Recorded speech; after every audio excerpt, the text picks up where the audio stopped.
नेत्यांपासून ते राजकारणापर्यंत प्रत्येक घडामोडीवर बारीक नजर ठेवणारा तुमचा हक्काचा लोकल न्यूज प्लॅटफॉर्म ठाणे दर्पण, ठाण्याचं खरं प्रतिबिंब.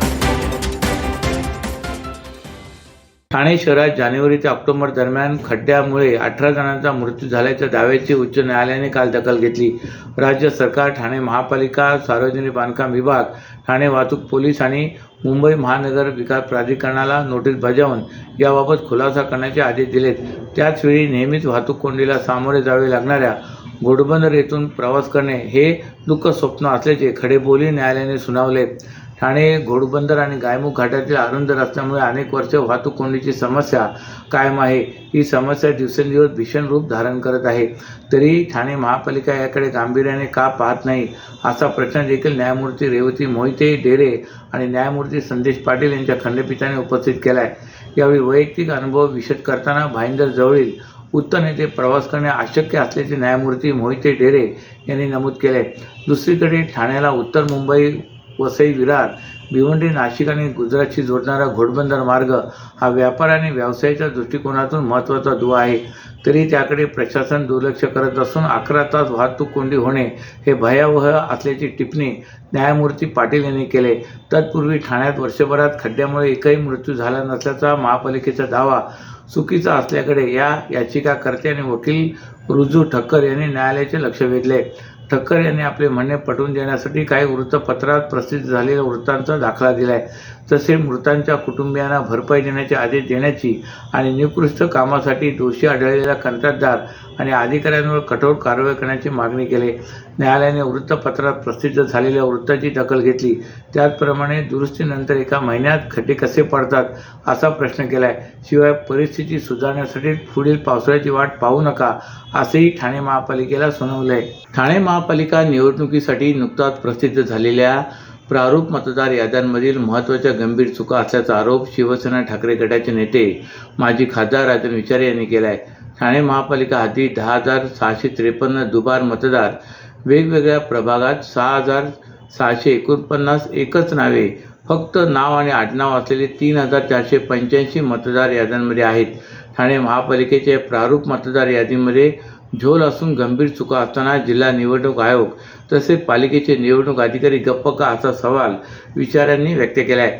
माजी खासदार राजन विचारे यांनी काल पत्रकार परिषद घेत आरोप केलेत.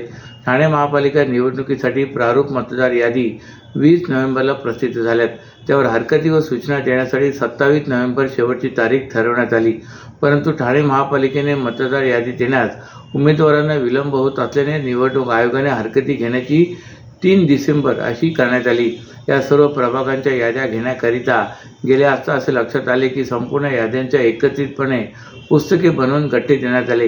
हे गठ्ठे फोडून पुरवण्या जोडून याद्या तयार करायला 2 ते 3 दिवस लागले. त्यानंतर प्रत्यक्ष काम करताना अनेक अडचणी येऊ लागल्यात असे मत विचारे यांनी व्यक्त केले. दरम्यान शिवसेना उद्धव ठाकरे पक्षाच्या शिष्टमंडळाने ठाणे महापालिका आयुक्त सौरभ राव यांची भेट घेत मतदार यादीतील घोळ असलेले पुरावे देण्यात आले. ठाण्यात मतदार यादीमधील गोंधळ मोठ्या प्रमाणात असल्याने एवढ्या कमी कालावधीमध्ये त्यांच्या हरकती घेता येणे शक्य नसल्याने राजन विचारे यांनी सॉफ्टवेअरद्वारे निवडणूक आयोगाच्या काही चुका शोधून काढल्यात. या चुका इतक्या गंभीर आहेत की निवडणुकीत सत्ताधाऱ्यांनी त्यांच्या मर्जीप्रमाणे नावे घुसवण्यात आले असल्याचा आरोप राजन विचारे यांनी केला आहे. तसेच निवडणूक आयोग सरकारचे बटीक म्हणून काम करत असून निवडणूक अधिकाऱ्यांनी प्रभागात न जाताच AC कार्यालयात बसून मतदार याद्या बनवल्या असल्याचा आरोप विचारे यांनी केला आहे. ठाणे शहरात वाहतूक कोंडीसह पार्किंगची समस्या देखील गंभीर बनत चालली. दिवसेंदिवस वाहन खरेदींची संख्या वाढत आहे, परंतु त्या तुलनेत शहरात पार्किंगची व्यवस्था नसल्याने शहरातील अंतर्गत मार्गावर रस्त्याच्या दोन्ही बाजूला मोठ्या संख्येने बेकायदेशीररित्या वाहने उभी केली जात असल्याचे पाहायला मिळत आहे. या वाहनांमुळे अनेकदा वाहतूक कोंडीची समस्या उद्भवत आहे. ठाणे शहरात अरुंद रस्त्यांमुळे शहरातील विविध भागात वाहतूक कोंडी होत होती. या कोंडीमुळे नागरिक त्रस्त होत असत. ही वाहतूक कोंडी सोडवण्यासाठी ठाणे महापालिकेने ठाणे स्मार्ट सिटी प्रकल्पाअंतर्गत काही भागातील रस्ते रुंदीकरणाचे काम हाती घेतले. यामध्ये वागळे इस्टेटमधील कामगार नाका, इंदिरानगर, लोकमान्य नगर, साठेनगर त्यासह शास्त्रीनगर, वर्तकनगर, कॅडबरी जंक्शन अशा विविध भागातील रस्त्यांचे रुंदीकरण करण्यात आले. शहरात पार्किंगसाठी पुरेशी जागा उपलब्ध नसल्यामुळे रस्त्यावर पिवळ्या पट्टीच्या आतमध्ये वाहने उभी करण्यास परवानगी असते, परंतु अलीकडे पिवळ्या पट्टीच्या आतमध्ये गाड्या उभ्या असतातच त्यासह त्या पट्टीच्या बाहेर देखील मोठ्या संख्येने वाहने उभी केली जात असल्याचे पाहायला मिळत आहे. Vartaknagar, Shastrinagar, Cadbury Junction, Nitin Company, Dnyaneshwar Nagar, Ramchandra Nagar, Savarkar Nagar, Pach Pakhadi, खोपट अशा विविध भागातील अंतर्गत मार्गावर ही परिस्थिती पाहायला मिळत आहे. सर्व नागरिकांना आवाहन करण्यात येत आहे की सध्या डासांमार्फत पसरणाऱ्या डेंग्यू या आजाराचा प्रसार रोखण्यासाठी प्रत्येकाने पुढील प्रमाणे कार्यवाही करावी. डेंग्यू आजार एडिस इजिप्ती हा डास चावल्याने होतो. या डासांची पैदास साचलेल्या किंवा साचवलेल्या स्वच्छ पाण्यामध्ये होते. 8 दिवसांपेक्षा जास्त दिवस पाणी उघडे व साचून राहिल्यास त्यात डास अंडी घालतात. अंड्यांच्या अळ्या तयार होऊन पुढे डास तयार होतात. यासाठी आपल्या घरातील पाणीसाठे उदाहरणार्थ बॅरल्स, पिंपे, टाक्या, हौद, रांजणे इत्यादी दर आठवड्याला रिकामे करून घासून पुसून कोरडे करून पुन्हा भरावे. 1 दिवस कोरडा दिवस म्हणून पाळावा. पाणी साठ्यांना घट्ट झाकणे बसवावीत किंवा जुनी साडी, चादर, धोतर यांनी बांधून झाकून ठेवावीत, म्हणजे डास त्यात जाऊन अंडी घालणार नाहीत. घराच्या गच्चीवर, आजूबाजूला, अंगणात कोठेही पाणी साचू देऊ नये. भंगार सामान उघड्यावर टाकू नये. उदाहरणार्थ टायर्स, प्लास्टिक सामान, कुंड्या, टाकाऊ वस्तू इत्यादी. अशा सामानात पावसाचे पाणी साठून त्यात डेंग्यूच्या डासांची पैदास होते. घरातील कूलर्स, फ्रीजच्या पाठीमागील ट्रे हे देखील वेळोवेळी कोरडे करावेत. लक्षात ठेवा, नुसत्या फवारणीने डास घनता कमी होत नाही, तर त्यासाठी डास पैदास ठिकाणे नष्ट करणे ही आपल्या सर्वांची जबाबदारी आहे.